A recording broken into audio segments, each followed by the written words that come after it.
तर धक्कादायक बातमी आहे मुंबई उपनगरातून। भाईंदरमध्ये पुन्हा एकदा शाकाहारी विरुद्ध मांसाहारी वाद पेटण्याची शक्यता आहे। पश्चिमेतील श्री स्कायलाइन या इमारतीत मांसाहारी लोकांना घर विकलं जात नाही असा आरोप करण्यात आलेला आहे। फ्लॅट घेण्यासाठी गेलेल्या रवींद्र खरातांना हा अनुभव आलाय। शाकाहारी असाल तरच फ्लॅट मिळेल असं कर्मचाऱ्यांनी सांगितल्याचा व्हिडिओ समोर आलाय। त्यानंतर खरात यांनी हा व्हिडिओ मुख्यमंत्री, उपमुख्यमंत्री आणि समाज कल्याण मंत्री तसंच महारेरा, ठाणे जिल्हाधिकारी, पोलीस आयुक्तांना पाठवलेला आहे आणि या संदर्भात त्यांनी तक्रार केली। मराठी एकीकरण समितीने या घटनेचा निषेध करत सरकार आणि महापालिकेने लगेच कारवाई करावी अशी मागणी केली। दरम्यान या घटनेवर उद्धव ठाकरेंनी संताप व्यक्त केलाय। घर नाकारणाऱ्यांवर गुन्हा दाखल करा आणि शाकाहाराची अट घालणाऱ्यांना तडीपार करा असा इशारा ठाकरेंनी दिला।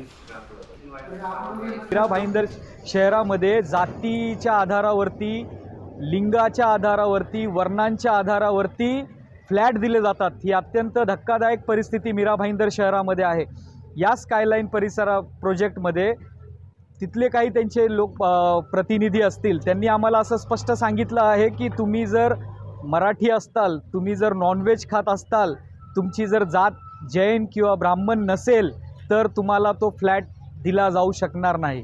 त्यांच्यावरती गुन्हा दाखल केला पाहिजे। ज्यांनी घर नाकारले आणि शाकाहाराची अट जे घालत असतील त्यांना गुन्हा दाखल करून त्यांना इथून मला वाटतं तडीपार केलं पाहिजे। तो कोणी असो, कोणाच्याही खाण्यावरनं किंवा मराठी म्हणून घर नाकारणार असाल तर मग मात्र हा जातीय आणि भाषिक वाद जो फैलावतोय त्याला तुरुंगात टाकलं पाहिजे, कोणी असो तो।